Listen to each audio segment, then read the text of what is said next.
I still remember the exact weight of her hand against my back. My name is Amara, and I trusted Folake with everything. My secrets, my dreams, even the boy I loved. We grew up together in our village, sharing the same mat under the mango tree, braiding each other's hair until our fingers ached. Everyone said we were like two halves of the same calabash. I believed them. I should have seen it coming. The way her smile tightened when Mama praised my cooking. How her eyes went cold when Chidi, the blacksmith's son, asked to walk me home from the market. Small things, tiny cracks I ignored because she was my sister in everything but blood. That morning, she came to my hut with that same smile, the one I'd grown blind to. "Amara, come with me to the river," she said, her voice sweet as palm wine. "I need to show you something special. A secret place where the river spirits bless those who are worthy." The sun was setting, painting the sky the color of blood oranges. I should have questioned why we needed to go so late, why her hands trembled as she led me down the narrow bush path. But I didn't, because she was Folake, my friend. The river was swollen from recent rains, rushing past with a voice like angry ancestors. She led me to the edge where the bank crumbled into darkness, where the water moved so fast it looked black. "Look there," she pointed toward the middle. "Do you see it? The blessing stone?" I leaned forward, squinting into the dying light. That's when I felt it. Both her palms flat and firm against my shoulder blades. The push wasn't gentle. It wasn't hesitant. It was the push of someone who had thought about this moment, planned it, perhaps practiced the motion in her mind. I remember the shock more than the fear. The way my mouth opened but no sound came out. How her face looked in that last glimpse. Not sorry, not sad, satisfied. The water hit me like 1,000 fists. Cold, so cold it burned. I tried to scream, but the river filled my mouth, my nose, dragging me down into its belly. My wrapper tangled around my legs like serpents. I clawed upward, but the current was stronger, pulling me deeper into the darkness. My lungs screamed, my vision blurred. The last thing I saw before the blackness took me was Folake's silhouette on the bank, standing perfectly still, watching me drown. I sank down, down, down into the river's throat. And then something else took hold of me. The water changed. It stopped fighting me and started embracing me, pulling me not up toward air, but deeper into a place where the river touched something ancient, something that had been sleeping. I felt fingers, not human fingers, wrapping around my wrists. Cold lips pressed against my forehead. A voice that wasn't a voice whispered into my dying mind. "Child thrown away by wickedness, do you want to return? Do you want to show them what the river births?" I couldn't speak, but my soul screamed yes. The darkness swallowed me whole.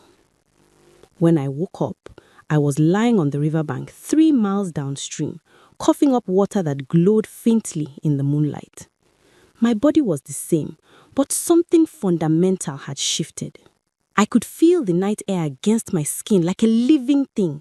I could hear conversations from the village, smell fear like copper on the wind. And I could feel her, Folake, sleeping peacefully in her bed, dreaming dreams untouched by guilt. She thought I was dead. I smiled in the darkness, and it felt like someone else's smile. The river had given me a gift. Now it was time to unwrap it. I waited 3 days before going back to the village. 3 days of hiding in the abandoned hunter shelter near the forest edge, learning what I had become, testing the new things that lived inside me now. The river hadn't just saved me, it had changed me, rewoven something essential in my spirit. I discovered I could sense emotions like heat from a fire. When a farmer passed nearby, worried about his sick goat, his anxiety wrapped around me like smoke. When children played by the forest edge, their joy tasted like honey on my tongue. And when I focused, really concentrated, I could push thoughts into people's minds like seeds into soil. Small suggestions, tiny whispers they think were their own ideas. The power frightened me at first. Then I thought about Folake's hands on my back, and the fear turned into something else. Something sharp and patient. On the fourth day, I walked back into the village just as the sun rose. Old Mama Kemi saw me first. She was sweeping her compound, and when she looked up, her broom fell from her hands. Amara, but they said you were dead, I finished for her, keeping my voice soft, confused. I don't know what happened, Mama. I woke up by the river, so far downstream. Maybe the current carried me. I don't remember. If you're wondering what happened next, subscribe now because this revenge is just beginning and you won't want to miss a single moment. Word spread through the village like wildfire in Harmattan season. By midday, everyone knew Amara had returned from the river. A miracle, a blessing from the water spirits. My own mother wept when she saw me, crushing me against her chest. My daughter, we searched for you. We thought, oh, the ancestors have been merciful. Where is Folake? I asked quietly. I need to see her. I need to thank her for trying to show me that special place. My mother's face tightened slightly. She's been unwell since that day, crying, saying it was her fault, that she should have grabbed you faster when you slipped. Slipped. Of course. That's the story she told. I found her in her family's compound, sitting in the shadows, despite the bright afternoon. When she saw me, all the color drained from her face. She looked like she was seeing a ghost, which I suppose she was. Amara, her voice cracked. You're alive. I walked toward her slowly, watching her shrink back. Good. Let her fear simmer. Yes, the river, it was strange, Folake. I don't remember much, just darkness and cold, and then waking up so far away. I tilted my head, studying her like a hawk studies a mouse. You tried to save me, didn't you, when I slipped? She swallowed hard. I could feel her guilt thick and choking, mixed with relief and a new emotion, terror. Because somehow, some instinct in her knew I was different. Predators always recognize each other. Yes, she whispered. I tried. I'm so sorry I couldn't. Don't be sorry. I reached out and took her hand, feeling her flinch. Her skin was clammy, her pulse racing like a trapped bird.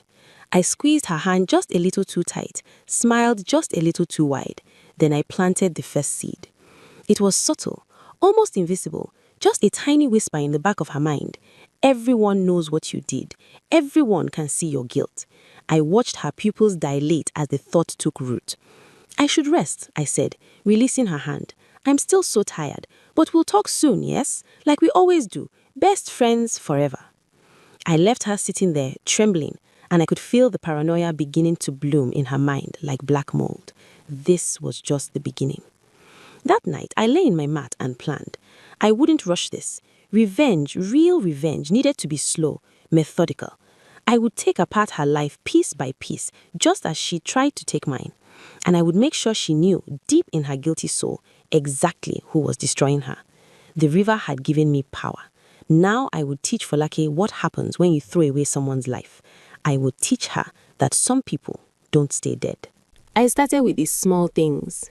Folake's life had always been charmed. People loved her, opportunities found her, luck followed her like a faithful dog. But luck, I learned, is just a pattern of small moments, and patterns can be broken. The first thread I pulled was her friendship with Adeaze, the chief's daughter. They'd been close for years, always whispering and giggling together at the market. I watched them for days, learning their rhythm, finding the weak spots. Adeaze was proud, sensitive about her status, and Folake, when she thought no one was listening, sometimes made small jokes about the chief's daughter's weight. It was easy, really, too easy. I waited until they were alone by the well, then sent Adeaze a thought, crystal clear, in Folake's voice. At least I don't waddle like a pregnant goat. I watched Adeaze's face change. Confusion first, then hurt, then anger. What did you just say? Folake looked genuinely bewildered. I didn't say anything. Adeaze, what's wrong? You just... Adeaze stepped back. I heard you, in my head, but your voice. I didn't say anything, Folake's voice rose, defensive. Why would I? But the damage was planted. I nudged Adeaze's suspicion deeper, reminded her of every small slight, every moment of jealousy she'd ignored. By the time they parted, their friendship had frost on it. Within a week, they weren't speaking. Within 2 weeks, Adeaze was telling others that Folake was two-faced and not to be trusted. I moved to the next thread. Chidi, the blacksmith's son, the boy we both wanted. He chose me before the river, but I had seen how Folake looked at him, how she tried to insert herself between us with casual touches and lingering smiles. Now, I made sure every time he saw Folake, something went wrong. When she walked past his forge, I'd whisper suggestions to the village troublemakers to start a fight nearby, making her look like she brought chaos. When she tried to greet him at the market, I'd ensure he just heard gossip about her. Gossip I had carefully planted in other people's minds. But my masterpiece was the night of the harvest festival. Folake had spent weeks preparing her dance, hoping to impress Chidi. I watched her practice in secret, perfecting every step. She was good, graceful, beautiful. It would have won his heart. So I waited until the moment she stepped into the circle, all eyes on her, and I reached into her mind, not to whisper, to scramble. Suddenly, she couldn't remember the steps. Her feet tangled. She stumbled, fell, tore her wrapper in front of the entire village. The laughter wasn't cruel, but the embarrassment was complete. I felt it radiating from her like heat from coals, shame so deep that it made her wish the earth would swallow her. Chidi helped her up, polite but distant. I made sure he felt a flicker of pity rather than attraction. Pity is the death of desire. That night, I visited Folake. She was crying in her hut, and I could taste her tears in the air, salt and desperation. When I entered, she looked up with eyes red and swollen. Amara, I don't know what is happening to me. Everything is falling apart. My friends, my reputation, even my own body betrays me now. I sat beside her, wrapped my arm around her shoulders. Her guilt pressed against me like a physical thing. She wondered, in the dark corners of her mind, if this was punishment, if the spirits knew what she'd done to me. They did, but I was the spirit now. Maybe you are cursed, I said softly, feeling her stiffen. Maybe someone wished you harm. But who? I've never... She stopped, and I felt the lie stick in her throat. Because she'd wished me dead. She'd made it happen. The river spirits are powerful, I continued, my voice like honey laced with poison. They see everything, every betrayal, every secret pushed beneath the water. She was shaking now. Amara, I need to tell you something. That day, when you fell. Yes, I turned to look at her, my eyes catching the lamplight. For just a moment, I let her see something ancient looking back. She opened her mouth, then closed it. Fear won over confession. Never mind, she whispered. I'm just tired, so tired. Rest then, I said, standing. Tomorrow will be better. But we both knew I was lying. I left her there trembling in the darkness and felt satisfaction curl in my chest like smoke. Every day I would take something else from her. Every day she would lose a little more of the life she tried to steal from me. And the beautiful thing, she was starting to suspect, starting to wonder if the girl that came back from the river wasn't quite the same girl that went in. She was right to wonder, because the old Amara would have forgiven her, would have turned the other cheek, believed in mercy and second chances. But the old Amara drowned in that river. What came back was something else entirely. 3 months after my return, Folake was a shadow of herself. Her friends had abandoned her one by one, each convinced she'd wronged them in some unforgivable way. The village whispered about her bad luck, her sour spirit, the way misfortune followed her like a curse. Even her own family had started looking at her with confusion and disappointment. But I wasn't finished, not nearly. I wanted her to feel what I felt in those moments underwater. The absolute certainty that everything was lost, that she was drowning with no hope of rescue. The next thread I pulled was her mother. Mama Bimpe loved Folake fiercely, defended her against every whisper and rumor. That love was Folake's last anchor, her final refuge. So, I decided to cut it. I started small, making Folake forget to do chores, planting irritation in Mama Bimpe's mind when she had to do them instead. Then, I escalated. I made Folake talk back in ways she didn't mean to, made her voice sharp when she intended gentleness. I turned every interaction into sandpaper, slowly wearing down the bond between mother and daughter. The breaking point came on a market day. Mama Bimpe had saved money for months to buy new cloth for Folake's wrapper. It was an act of love, a desperate attempt to lift her daughter's spirits. I watched Folake receive it with tears of gratitude, watched her clutch it to her chest. Then I planted a thought in her mind, loud, intrusive, impossible to ignore. She only bought this because she's ashamed of you. She wants you to look better so people will stop talking. Folake's gratitude curdled into resentment. When Mama Bimpe asked if she liked it, Folake heard herself say, "You think new cloth will fix what's wrong with me? You think covering me up will stop the whispers?" The hurt in Mama Bimpe's eyes was exquisite. "Folake, I just wanted to." "I know what you wanted, for me to stop embarrassing you." Folake clapped her hand over her mouth, horrified. She hadn't meant to say that, but the damage was done. Mama Bimpe turned away, and I felt the love between them crack like pottery dropped on stone.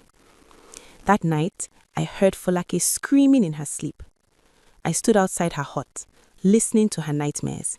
She was dreaming of the river, of my face sinking beneath the water. In her dream, I opened my eyes underwater and smiled. She woke up gasping, and I slipped away into the shadows. The next morning, she came looking for me. I was grinding cassava when she appeared, looking like she hadn't slept in weeks. Her wrapper hung loose on her diminished frame. Her eyes had dark circles deep as wells. "Amara, I need your help." Her voice was ragged. "Something is wrong with me, very wrong. Maybe you're the only one who can understand." I looked up at her, patient as the river. "Tell me." "I think I'm cursed." The words tumbled out like water from a broken pot. "Ever since that day at the river, ever since you came back, everything in my life has turned to ash. My friends hate me. My mother looks at me like a stranger. I say things I don't mean to say. I forget things I shouldn't forget. And at night, I dream." "What do you dream?" I asked softly. She looked at me with eyes full of terror. "I dream of you, under the water, looking up at me, and you're smiling, Amara. You're smiling like you know something terrible." I set down my grinding stone and wiped my hand slowly, deliberately. "Maybe the river spirits are angry with you, Folake. Maybe they know something you haven't told me." Her breath caught. "What do you mean?" I stood up, moving closer to her.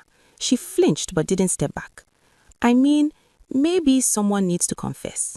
Maybe someone needs to tell the truth about what really happened that day." The color drained from her face. "I told you. You slipped. I tried to—" "Stop lying." My voice was quiet, but something in it made her stumble backward. "I know, Folake. I've always known." "Known what?" But her voice was a whisper, and her eyes were filling with tears of pure fear. "That you pushed me." I took another step forward. "That you stood on that bank and watched me drown. That you walked home and told everyone I slept. That you've been sleeping peacefully while No, I haven't been sleeping. I haven't had peace since that day." She was crying now, her whole body shaking. "Amara, I'm sorry. I was jealous. I was angry. I wasn't thinking." "You are thinking perfectly clearly." My voice was cold as river water. "You planned it. You wanted me gone. And when you pushed me, you made sure I never came back." "But you did come back," she sobbed. "And now you're different. You're doing this to me, aren't you? All of it. The bad luck, the ruined friendships, the way everyone looks at me. It's you." I smiled then, and I saw her recognize it, the same smile from her nightmares. "Prove it," I said. "Tell everyone what you did. Confess that you tried to murder me. See if they believe you. See if they believe that sweet Amara, who survived the river by a miracle, came back as something that punishes the wicked." She stared at me, understanding finally settling over her like a death shroud. "What are you?" she breathed. "I'm what you made me." I leaned in close enough to whisper. "I drowned, Folake. I felt my lungs fill with water. I felt the darkness take me. And in that darkness, something ancient awoke. Something that makes bargains with girls who've been betrayed. Please, she whispered. Please, I'm sorry. I'll do anything. I'll leave the village. I'll tell everyone what I did. Just please make it stop. I tilted my head, considering her like a cat considers a mouse. No. What? I said no. Because you didn't just try to take my life, Folake. You tried to take my future, my love, my happiness. You tried to erase me. So now I'm going to finish what I started. I'm going to take everything from you, not just your life, but your peace, your sanity, your place in this world. You're going to live every day knowing what you did, feeling it eat you from the inside, watching the consequences multiply. And no one will believe you if you tell them the truth. You're a monster, she breathed. No, I said, turning away from her. I'm just the girl who came back different. You should have made sure I stayed dead. I left her standing there broken and weeping, and I felt nothing but cold satisfaction. The river had given me justice. Now I would see it through to the end. 2 weeks later, Folake tried to run away. I felt her decision before she made it. The desperate hope that distance might break whatever held her in this nightmare. She packed a small bag in the dead of night, planning to walk to the next village and start over. She made it to the edge of the forest before I appeared on the path in front of her. The moon was full, bright enough to see the terror bloom in her face. She dropped her bag and backed away, but there was nowhere to go. The forest pressed in on both sides, and I blocked the path forward. Running won't help, I said calmly. I'm in your head now, Folake. I'm in your guilt, your fear, your dreams. You can't run from yourself. What do you want from me? Her voice was hoarse from crying. You've destroyed everything. My reputation is ruined. My family barely speaks to me. I have no friends, no future, no peace. What more can you possibly take?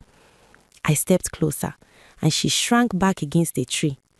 I want you to understand something. Do you know what I thought about when I was drowning? When your hands pushed me and the water filled my lungs? She shook her head, trembling. I thought about all the secrets I told you, all the times I defended you when others gossiped, all the dreams we shared under the mango tree. I thought about how I loved you like a sister. My voice hardened, and then I realized you never loved me at all. You loved what I had. You wanted my life, so you tried to take it. I was wrong, she sobbed. I know I was wrong, but this torture, it's too much. I'm losing my mind, Amara. I can't sleep without nightmares. I can't eat without tasting guilt. I can't breathe without feeling like I'm drowning. You've won. You've broken me. Isn't that enough?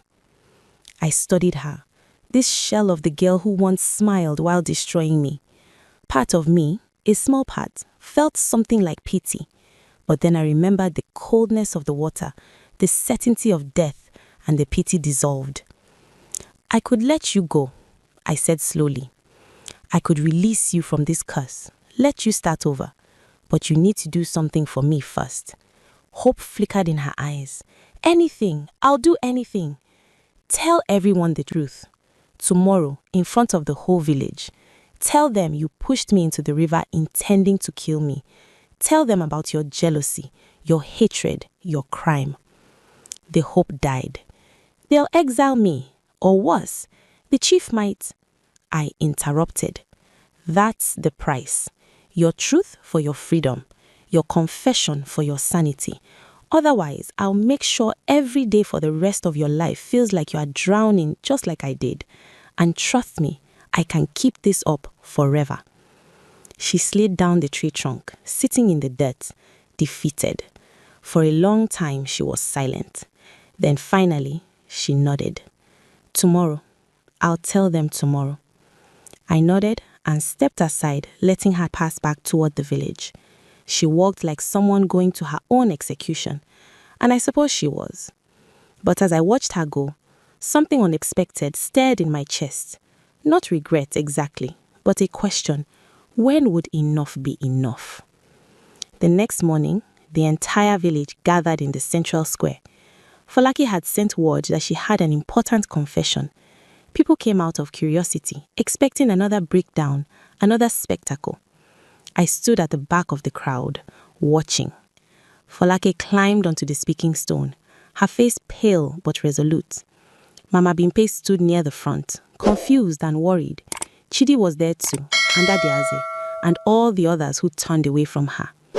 I have something to confess, Folake began, her voice shaking. About Amara, about what really happened at the river. The crowd murmured. I felt their attention sharpen. I didn't try to save her when she slipped. Folake's eyes found mine across the crowd. I pushed my best friend into the river because I was jealous. Because she had everything I wanted. Love, respect, a future. I wanted her dead. I watched her drown and felt glad. Gas rippled through the crowd. Mama Bimpe's hand flew to her mouth. Chidi looked shocked. Adiaze's eyes widened. But she came back, Folake continued, tears streaming down her face.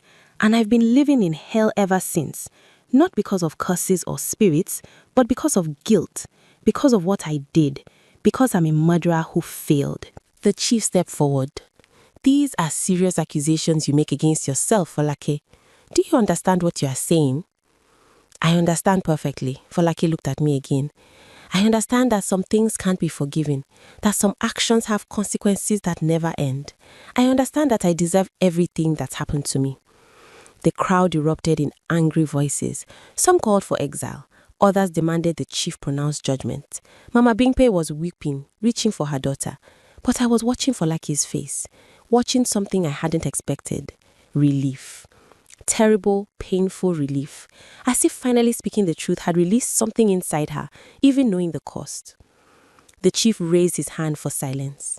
Folake, you will be. Wait! I heard my own voice before I realized I was speaking. The crowd turned. I walked forward through them until I stood in front of the speaking stone. Amara, the chief acknowledged me.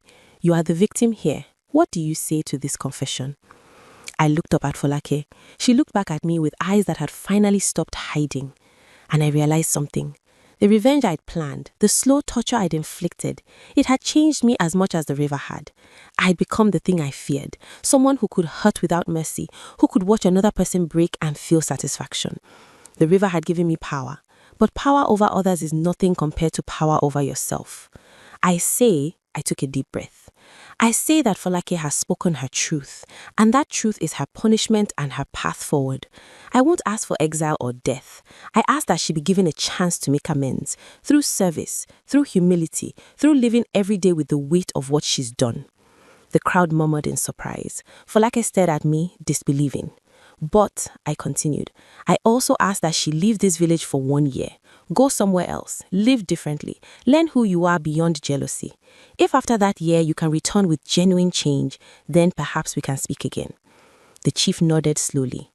It is decided. Folake, you have 1 day to prepare.